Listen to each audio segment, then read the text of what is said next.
बात करेंगे मॉडरेट्स के बारे में। मॉडरेट फेज जो है वो स्टार्ट होता है हमारा 1885 से लेकर 1905 तक।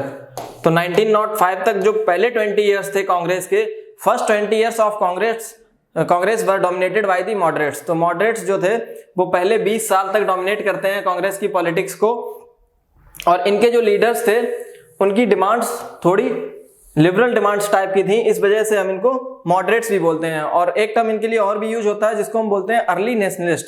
तो इनके बाद जो 20 साल के बाद का जो टाइम पीरियड होगा उसके बाद जो लीडर्स आएंगे उनको हम बोलते हैं नियो नेशनलिस्ट या फिर उनको हम बोलते हैं एक्सट्रीमिस्ट। तो इसीलिए इनको हम दो पार्ट्स में डिवाइड कर लेते हैं, मॉडरेट्स और एक्सट्रीमिस्ट में।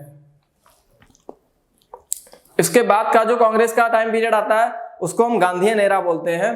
तो आज हम जो बात करेंगे वो पहले 20 साल के बारे में केवल चर्चा करेंगे और मॉडरेट्स की डिमांड को ही हम आज बेसिकली डिस्कस करने वाले हैं। और उसमें हम जानेंगे कि मॉडरेट्स बेसिकली क्या क्या डिमांड्स कर रहे थे ब्रिटिश गवर्नमेंट ऑफ इंडिया से। तो इनकी जो डिमांड्स थी वो एक मेथड से रिलेटेड थी, एक मेथड ये अडॉप्ट करते थे अपनी डिमांड्स को मनवाने के लिए। तो उस मेथड को हम बोलते थे 3 Ps। तो ये जो 3 Ps है ये एक मेथड था इनका। इस मेथड के थ्रू ही ये अपनी डिमांड्स को रखते थे ब्रिटिश गवर्नमेंट ऑफ इंडिया के सामने, और इसी मेथड को फॉलो करते हुए ये अपनी डिमांड्स को पूरी कराने की कोशिश करते थे। तो ये अब बात करेंगे कि हम ये 3 Ps का मतलब क्या होता है। जो 3 Ps हमने यहाँ पर लिखा हुआ है इसका मतलब है पिटीशंस, प्रेयर्स और तीसरा है हमारा प्रोपेगेंडा। और प्रोपेगेंडा या फिर हम यहाँ पर इसको प्रोटेस्ट भी बोल सकते हैं। देखिए अभी तक जो भी हम डिस्कस कर रहे हैं इसमें कहीं पर भी मासेस का इन्वॉल्वमेंट नहीं हुआ है, कहीं पर भी आम जनता जो है वो इन्वॉल्व नहीं हो रही है।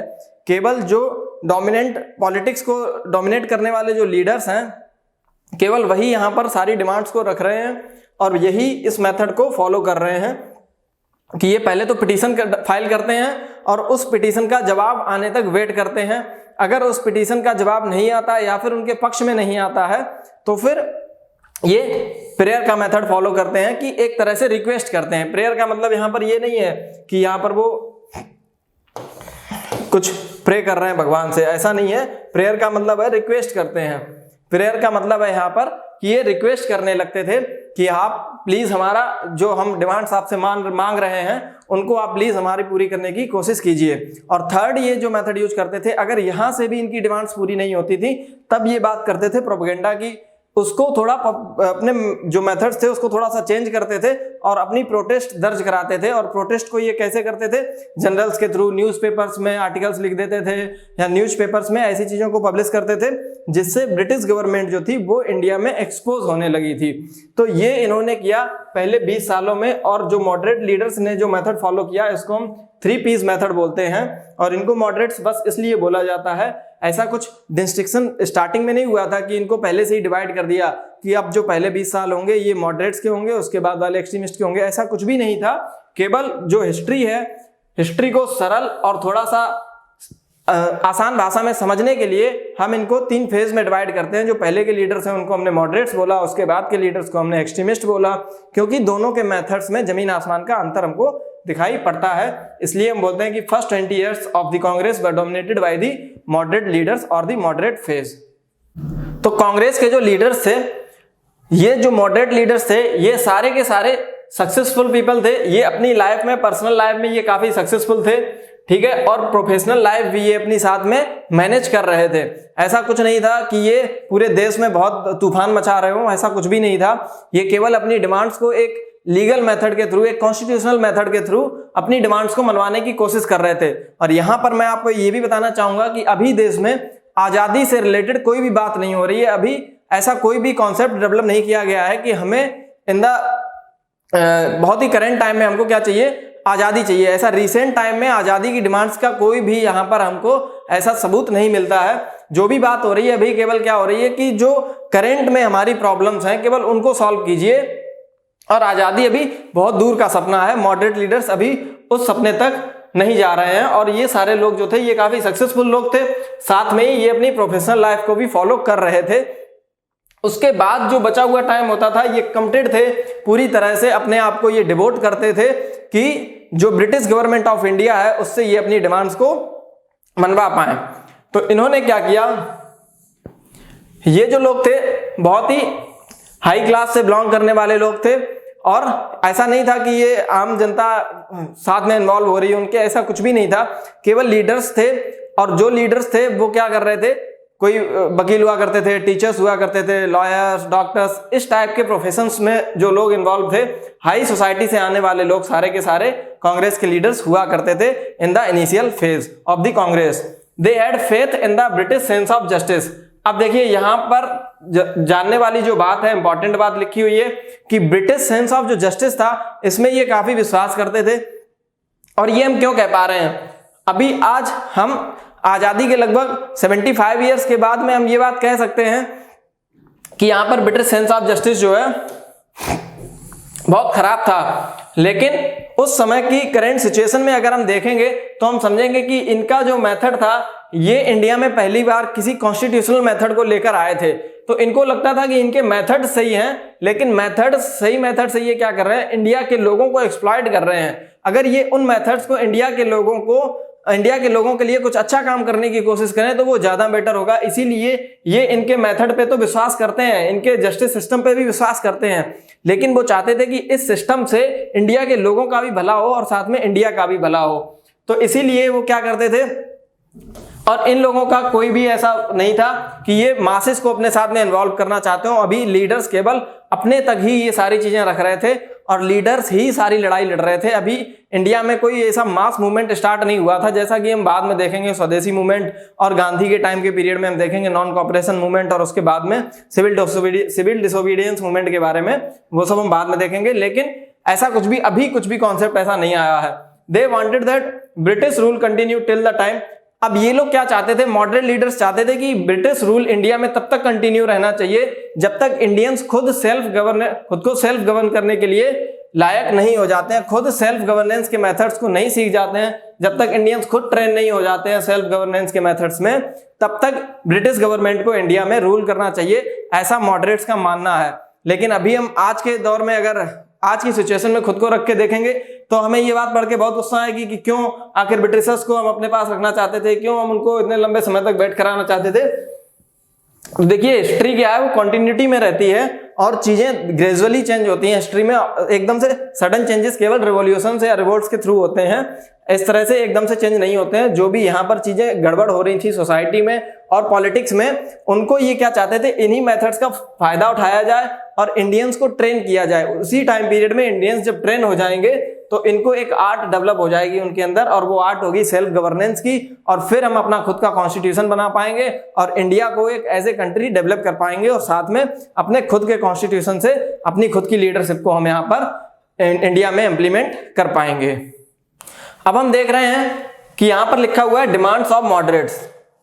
अभी तक हमने क्या समझा कि मॉडरेट्स का जो मेथड था वो क्या था, 3P मॉडल था, 3 P's का मॉडल था इनका, पिटीशन, प्रेयर प्लस प्रोटेस्ट का मेथड ये फॉलो कर रहे थे मॉडरेट्स, और उसके साथ में ही ये क्या कर रहे थे, फर्स्ट 20 ईयर्स को डोमिनेट कर रहे थे। अब इन 20 सालों में ये क्या कर रहे थे ये जानना भी हमारे लिए जरूरी है, और आपके लिए भी ये सोचना जरूरी है कि आखिर पहले 20 सालों में वो ऐसा क्यों सोच रहे थे कि ब्रिटिश रूल इंडिया में कंटिन्यू रहना चाहिए until they do not train themselves to self governance।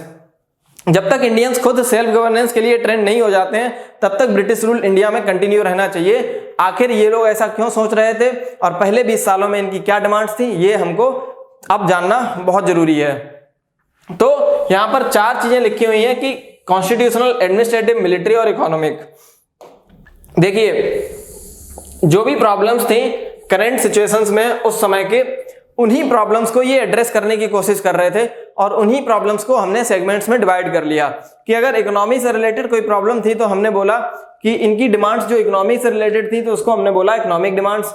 साथ में अगर मिलिट्री में रिक्रूट होने वाले लोगों से रिलेटेड कोई भी प्रॉब्लम थी तो उसको हमने बोला मिलिट्री डिमांड्स। ऐसे ही हमने एडमिनिस्ट्रेटिव डिमांड्स और कॉन्स्टिट्यूशनल डिमांड्स को भी अलग सेगमेंट्स में डिवाइड कर लिया है।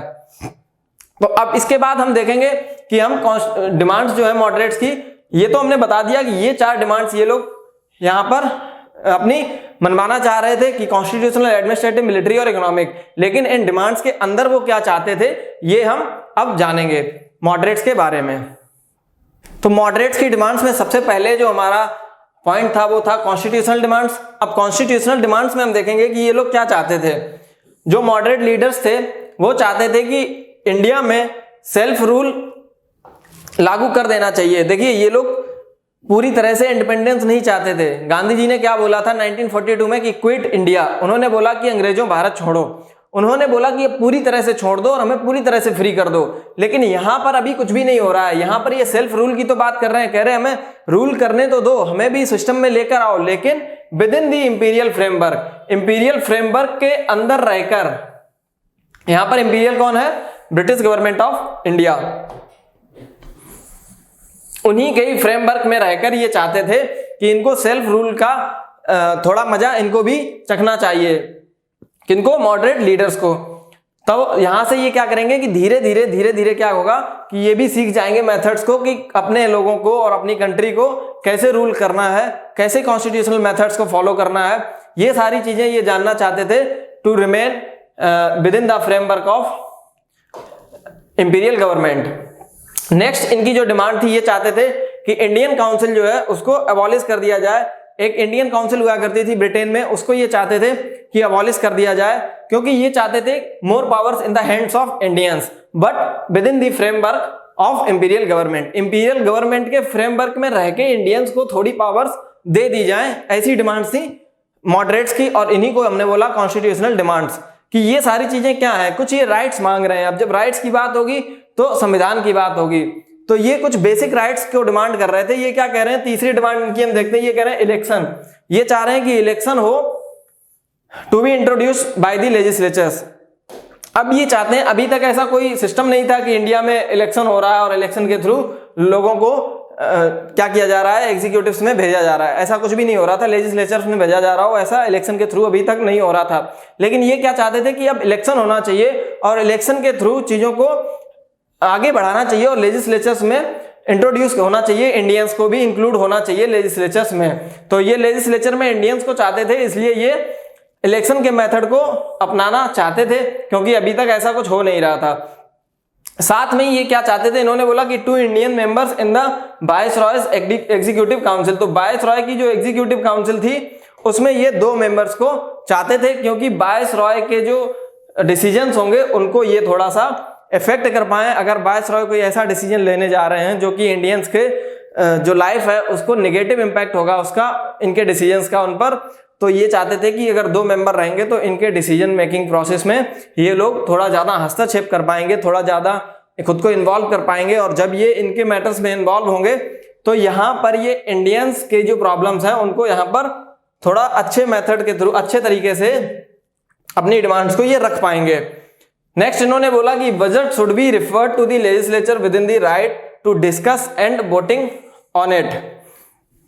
इन्होंने बोला कि जो लेजिस्लेचर होगी उसमें बजट जो आप तैयार करते हो, जो गवर्नमेंट बजट लेकर आती है, उस बजट को आप लेजिस्लेचर में भेजोगे और साथ में इंडियंस को राइट्स दोगे आप कि वे उस बजट को डिस्कस कर सकते हैं और उस पर वो वोट भी कर सकते हैं। तो ये क्या चाहते हैं कि अगर इनको इतना सब कुछ मिल जाएगा तो ये इनके डिसीजंस को अफेक्ट कर पाएंगे, और जब ये इनके डिसीजंस को अफेक्ट करेंगे तो ये अपने जो डिमांड्स हैं उनको पूरा करवा पाएंगे। और जब इनकी डिमांड्स पूरी होने लगेंगी तो अपने आप ग्रेजुअली क्या होंगी, चीजें इनके फेवर में होने लगेंगी और इंडियंस के लिए कुछ अच्छे डिसीजंस लिए जाने लगेंगे, ऐसा इनका मानना था। इसलिए ये कुछ कॉन्स्टिट्यूशनल डिमांड्स को लेकर आए। अब बजट, जैसे कि आज हम देखते हैं कि सबसे पहले क्या करती हैं जो फाइनेंस मिनिस्टर होते हैं या होती हैं, फाइनेंस मिनिस्टर बजट को इंट्रोड्यूस करती हैं। उसके बाद एक गैप दिया जाता है कि बजट को अच्छी तरह से पढ़ा जाए। उसके बाद बजट को क्या किया जाता है, लेजिस्लेचर में फिर से रखा जाता है और उस पर डिस्कशन होता है कई दिनों तक, कि एक एक पॉइंट उसका डिस्कस किया जाता है कि आखिर इसमें क्या क्या प्रॉब्लम्स हैं, क्या क्या चीजें ये लेकर आने वाले हैं, लोगों को किस तरह से लोगों की लाइफ को और ज्यादा स्मूथ बनाने वाले हैं। ये सारी चीजें बजट में पेश की जाती हैं और उसके बाद वोट किया जाता है बजट को। अगर ये वोटिंग राइट जो है इंडियंस के जो लेजिस्लेचर्स में लोग हैं उनके पास होते हैं, अगर यहाँ पर इनकी वोटिंग फेल हो जाती है तो गवर्नमेंट को यहाँ पर रिजाइन करना पड़ता है। ये आज का कॉन्स्टिट्यूशन हमारा ये पावर्स हमको देता है। और ऐसी कुछ डिमांड्स उस समय कौन लेकर आ रहा था, 1885 के बाद, after the formation of Indian national Congress, moderates were demanding such things during that time. So we can think that how powerful their demands were and how perfectly they were doing the things, but हमें क्या लगता है कि extremist के methods बहुत अच्छे थे क्योंकि वो लोगों को इन्वॉल्व कर रहे थे। उनके बारे में भी जानेंगे, उनके तरीके अलग थे, इनके तरीके अलग थे, दोनों के मेथड्स अलग थे, मंजिल एक ही थी, बस राहें अलग थी। नेक्स्ट अब इसमें हम देखेंगे कि एडमिनिस्ट्रेटिव डिमांड्स इनकी क्या थी। ये चाहते थे कि हायर सर्विसेज जो होती हैं, अभी तक क्या हो रहा था, जो हाई सर्विस थी उनमें केवल ब्रिटिशर्स को ही रिक्रूट किया जा रहा था, जो यूरोपियंस थे, सॉरी जो ब्रिटिशर्स थे उनको ही ये रिक्रूट कर रहे थे केवल हायर सर्विसेज में, क्योंकि इंडियंस को ये हर एक सिचुएशन में सबऑर्डिनेट रखना चाहते थे। जब इंडियन सबऑर्डिनेट रहेंगे तो वो ज्यादा अपनी पावर्स को यहाँ पर शोकेस नहीं कर पाएंगे, और जब वो पावर्स का अपना अच्छे से अपनी पावर्स नहीं दिखा पाएंगे तो इनका कुछ यहाँ पर ज्यादा इफेक्ट नहीं पड़ेगा, और अल्टीमेटली रूल कौन करते रहेंगे, British government on the people of India.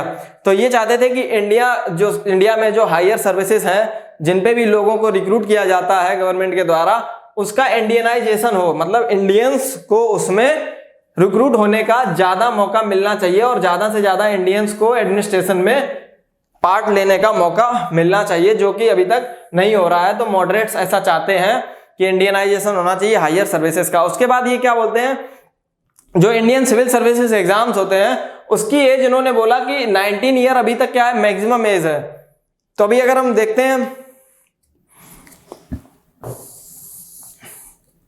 19 year के बाद, उस समय आज की डेट में अगर हम देखें तो 18 ईयर्स में हमारी क्या हो पाती है, +2 कंप्लीट हो पाती है। 12th क्लास जो है हमारी 18 ईयर्स में कंप्लीट हो जाती है। तो ऐसा सोच पाना भी काफी टफ है कि 18 ईयर्स में +2 कंप्लीट हो रही है और 19th ईयर में टफेस्ट एग्जाम जो सिविल सर्विसेज का एग्जाम होता था वो 1 साल बाद तुरंत निकल जाएगा, और जब तक 19 साल के होंगे तब तक उनकी मैक्सिमम एज क्रॉस हो जाएगी, और मैक्सिमम एज क्रॉस हो जाएगी तो इंडियंस इस एडमिनिस्ट्रेटिव सिस्टम से काफी दूर रह जाएंगे और वो एडमिनिस्ट्रेशन में उतना ज्यादा पार्ट नहीं ले पाएंगे, वो रिक्रूट नहीं हो पाएंगे यहाँ पर। और जब वो रिक्रूट नहीं हो पाएंगे तो इसका फायदा किसको मिलेगा, ब्रिटिश गवर्नमेंट ऑफ इंडिया को। देखिए इन्होंने क्या किया, एक इनडायरेक्ट मेथड अपनाया यहाँ पर कि एज रख दी, मैक्सिमम एज 19 साल। अगर आपकी एज 19 साल से ज्यादा है तो फिर आप सिविल सर्विसेज एग्जाम में नहीं बैठ सकते हैं। और ये क्या चाहते थे कि इस एज को बढ़ाकर एटलीस्ट 23 ईयर्स किया जाए कि इंडियंस को मौका तो मिले एग्जाम देने का, एग्जाम में बैठने का। अब जब ये 19 साल की एज होगी तो 19 साल में तो बच्चा थोड़ा सा 12th दे पाएगा और उसके बाद तब तक वो ओवर एज हो जाएगा एग्जाम देने के लिए। तो इन एनी केस वो क्या चाहते थे कि ब्रिटिश के जो एडमिनिस्ट्रेटर्स हैं वो ही रूल करें अल्टीमेटली। तो इसलिए उन्होंने क्या रखा, मैक्सिमम एज ही इतनी कम रख दी कि इंडियंस के लिए वो डिस्क्रिमिनेटिंग हो गई काफी ज्यादा, और काफी ज्यादा इनके लिए सिचुएशंस को टफ क्रिएट कर दिया गया था कि ये किसी भी कंडीशन में एडमिनिस्ट्रेशन में ना पहुंचे। फिर ये चाहते थे कि अगर ये एज उनको 3-4 साल और बढ़ा दी जाएगी तो उनके पास मौका होगा इंडियंस के पास में अच्छे से प्रिपरेशन करने का और साथ में एग्जाम लिख पाने का और उसके बाद एग्जाम्स को क्वालिफाई कर पाने का। फिर इन्होंने बोला कि सिविल सर्विसेज एग्जाम जो है, इंडियन सिविल सर्विसेज एग्जाम जो है वो होने चाहिए इंडिया में भी। अभी तक इंडियन सिविल सर्विसेज एग्जाम कहां पर हो रहे थे, केवल ब्रिटेन में, और जिसको भी एग्जाम देना होता था किसी भी इंडियन को, एक तो मैक्सिमम एज 19 साल की। सोच के देखिए आज की सिचुएशन में ही ये कितनी टफ सिचुएशन है कि 19 साल में आपको एग्जाम देना है अगर सिविल सर्विसेज का, तो आपको ब्रिटेन जाना पड़ेगा और वहां पर आप एग्जाम दोगे जाके, तब जाके अगर आप क्वालिफाई करोगे तब कहीं जाकर आपको एडमिनिस्ट्रेशन में आने का मौका मिलेगा। तो इतनी टफ सिचुएशंस क्रिएट की गई थी। अब ये लोग क्या चाहते थे, मॉडरेट्स की सिविल सर्विसेज एग्जाम जो है ये इंडिया में भी होने चाहिए, साथ ही साथ अगर ब्रिटेन में हो रहे हैं तो इनको इंडिया में भी करा जाना चाहिए और ज्यादा से ज्यादा इंडियंस को मौका मिल सके, इसलिए इनकी एज जो है वो 19 ईयर से बढ़ाकर 23 ईयर्स कर देनी चाहिए। अब एक कमेटी बनी और उस कमेटी का नाम था चार्ल्स एटचिसन कमीशन, और इस कमीशन ने 1886 में एक रिपोर्ट दी और इन्होंने रिकमेंड किया कि ठीक है जो एज है उसको बढ़ा दीजिए। इन्होंने बोला कि एज को बढ़ा दीजिए आप, जितना ये लोग डिमांड कर रहे हैं इस एज को तो आप बढ़ा दीजिए, लेकिन इन्होंने एक चीज मना कर दी, इन्होंने बोला कि आप एग्जाम्स को इंडिया में मत कराइए। तो फिर से वो एक मेथड जो है इन्होंने डिस्क्रिमिनेटिंग ही रखा उनके लिए कि एज को तो बढ़ा दोगे पर आप अगर एग्जाम को इंडिया में कंडक्ट नहीं करवाओगे तब भी तो उनके लिए घाटा ही है। अगर आज भी देखिए, अगर गांव में पढ़ने वाला बच्चा, उसको अगर कोई एग्जाम देना है तो अगर उसको सिटी में जाके प्रिपरेशन करनी है, आज उसके लिए कितनी टफ सिचुएशंस हैं विद इन द इंडिया। केवल इंडिया में ही अगर उसको किसी दूसरी सिटी में जाकर प्रिपरेशन करनी है तो उसके लिए इतनी टफ सिचुएशंस हो जाती हैं और वो नहीं जा पाता है। और उस समय क्या सिचुएशंस रही होंगी आप अंदाजा लगाइए कि आपने चलो एज तो उसकी बढ़ा दी 3-4 साल, पर उसको इंडिया से सीधा ब्रिटेन जाना है और ब्रिटेन से वो एग्जाम लिखेगा जाके, वहां से क्वालिफाई करेगा और उसके बाद उसको एडमिनिस्ट्रेशन में पार्ट लेने का मौका मिलेगा। कितनी टफ सिचुएशंस होंगी इंडिया के लिए और इंडियन पेरेंट्स के लिए कि अपने बच्चे को इतनी दूर भेजना और एग्जाम दिलवा पाना। और जब पेरेंट्स खुद लिटरेट ना हो और पेरेंट्स खुद एडमिनिस्ट्रेशन का पार्ट ना हो, फार्मर्स वगैरह के बच्चे, तो और ज्यादा टफ सिचुएशंस में फंस जाते होंगे। वो ऐसे एग्जाम से बहुत ऐसा सोच भी नहीं पाते थे, ऐसा सपना भी नहीं देख पाते थे कि वो कोई ऐसा एग्जाम दे पाएंगे। तो इस वजह से इन्होंने फिर से इन्होंने थोड़ी सी इनको लिबरल मेथड फॉलो किया और इन्होंने बोला कि एक कमीशन ने रिपोर्ट दी कि एज बढ़ा दीजिए पर एग्जाम इंडिया में मत कराइए। तो एनी हाउ वो क्या होंगे, एडमिनिस्ट्रेशन में उतनी ज्यादा मात्रा में नहीं पहुंचेंगे और आप अपना एक्सप्लॉयटेटिव जो सिस्टम है उसको आप कंटिन्यू रख पाओगे। This is what were the administrative demands of the moderate leaders. अब नेक्स्ट इसमें हम जानेंगे मिलिट्री डिमांड्स के बारे में। मिलिट्री डिमांड्स में देखिए सबसे पहले ये क्या चाहते थे कि डिफेंस का जो एक्सपेंडिचर है उसको कम करना चाहिए। क्यों? क्योंकि डिफेंस की इतनी जरूरत नहीं है। अगर देखा जाए तो ये चाहते थे कि डिफेंस पे जो फालतू का खर्चा अगर आप कर रहे हो उस खर्चे को आप इंडियंस की लाइफ को थोड़ा वेलफेयर स्टेट क्रिएट करने की कोशिश कीजिए। जो इंडियंस के पास खाने को रोटी नहीं है, पहनने को कपड़े नहीं है, रहने को घर नहीं है, अगर आप उन चीजों पे फोकस करेंगे तो आप डिफेंस के एक्सपेंडिचर से थोड़ा सा पैसा कट कीजिए और ये सारा पैसा किस पे, वेलफेयर स्टेट क्रिएट करने में खर्च कीजिए। ऐसा ये चाहते थे कि मिलिट्री डिमांड्स में इनको इस पॉइंट को कंसीडर किया गया। और फिर ये चाहते थे कि अपॉइंटमेंट्स जो है इंडियंस के वो एटलीस्ट कमिश्नर लेवल तक, कमिश्नर रैंक तक इंडियन के, यहां पर कमिश्नर होगा, कमिश्नर रैंक तक इंडियंस का अपॉइंटमेंट एटलीस्ट होना चाहिए मिलिट्री में। जो लोग रिक्रूट हो रहे थे अभी तक उनको क्या कर रहे थे, जो नीचे की पोजीशंस होती थी लोअर ग्रेड्स तक ही उनको सीमित रखा जाता था और उनको हायर अथॉरिटीज में पोजीशंस नहीं दी जाती थी। तो ये क्या चाहते थे कि एटलीस्ट इनको मिलिट्री में कमिश्नर रैंक तक की पोजीशंस को इंडियंस को दिया जाए। इसके बाद ये इनकी मिलिट्री डिमांड्स थी। इसके बाद हम देखेंगे इकोनॉमिक डिमांड्स के बारे में। इनकी इकोनॉमिक डिमांड्स जो थी, सबसे जो इंपॉर्टेंट काम मॉडरेट लीडर्स ने किया वो यही किया कि इन्होंने जो एक्सप्लॉयटेटिव स्ट्रक्चर था ब्रिटिश गवर्नमेंट का उसको इन्होंने एक्सपोज कर दिया इंडियंस के सामने।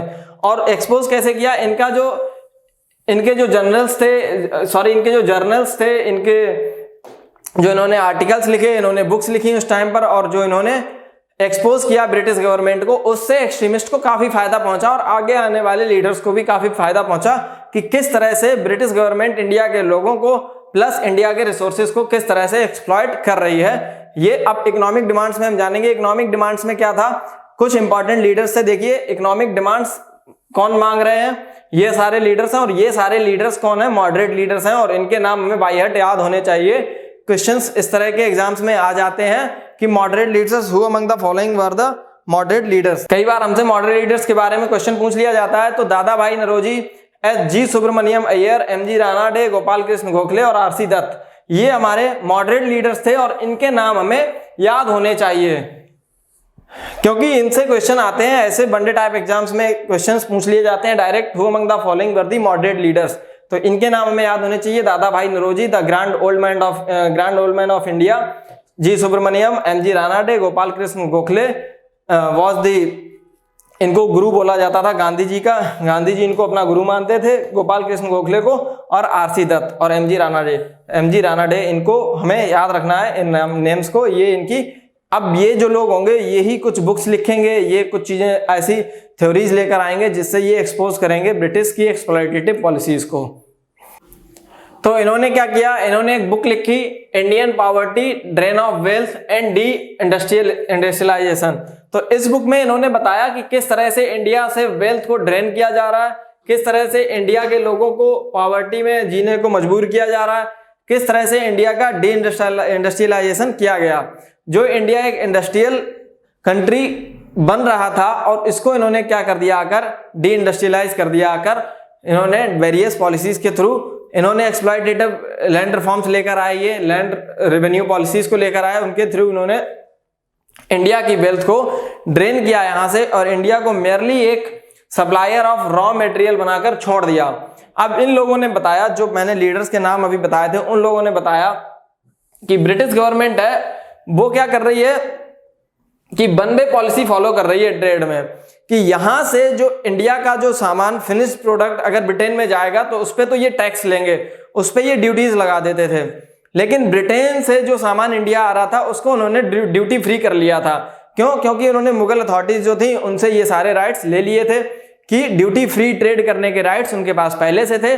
तो ट्रेड्स क्या हो रहा था, वहां से आने वाले फिनिश गुड्स जो थे वो ड्यूटी फ्री थे इंडिया में, तो इंडिया की मार्केट में ब्रिटेन के फिनिश प्रोडक्ट्स क्या हो रहे थे, वो चीप हो गए थे, और इंडिया का सामान वहां पर पहुंचकर क्या हो रहा था, वो ड्यूटी लगने के बाद महंगा हो रहा था। तो ये हमारा सामान जो था यहाँ का, इंडिया का, यहाँ का फिनिश्ड प्रोडक्ट वहां के मार्केट को कंपीट नहीं कर पा रहा था, और कंपीट ना कर पाने की वजह से इंडिया का मार्केट धीरे धीरे क्या हुआ, डिस्ट्रॉय हुआ। और जब डिस्ट्रॉय हुआ तो जो फिनिश गुड्स के सप्लायर्स थे वो धीरे धीरे से मार्केट छोड़कर भागने लगे, और जब उन्होंने मार्केट छोड़कर भागे तो यहाँ पर एक प्रोसेस शुरू हुई। उस प्रोसेस को बोला गया डी इंडस्ट्रियलाइजेशन की। इंडिया में डी इंडस्ट्रियलाइजेशन शुरू हो गया है, और अब ये लोग फिनिश्ड प्रोडक्ट्स तो तैयार कर ही नहीं पा रहे हैं। इंडिया के आर्ट्स एंड क्राफ्ट और साथ में जितनी भी टेक्सटाइल की इंडस्ट्री थी इंडिया की, जितना भी चीजें इंडिया बनाता था, उनको क्या रॉ मटेरियल में कन्वर्ट कर दिया गया कि रॉ मटेरियल इंडिया से जाएगा, वहां पे गुड्स को फिनिश किया जाएगा, वहां से बनके क्या होगा, पूरी दुनिया में सप्लाई किया जाएगा, और सप्लाई होने के बाद वही सामान इंडिया में भी आएगा। अब देखिए, इंडिया का ही सामान यहां से केवल रॉ मटेरियल जा रहा है, और वहां से यहां से कॉटन जा रहा है, और वहां से शर्ट बनकर आ रही है, तब इंडियंस वो शर्ट पहन पा रहे हैं। ये उन्होंने एक मेथड अप्लाई किया जिसके थ्रू क्या हुआ कि फायदा पूरा का पूरा उनकी मार्केट को पहुंचा, और इंडिया के लोग क्या हुआ, उनकी इंडस्ट्रीज को डिस्ट्रॉय होना पड़ा एक तरह से, और इसी से ही पॉवर्टी इंडिया में धीरे धीरे बढ़ने लगी।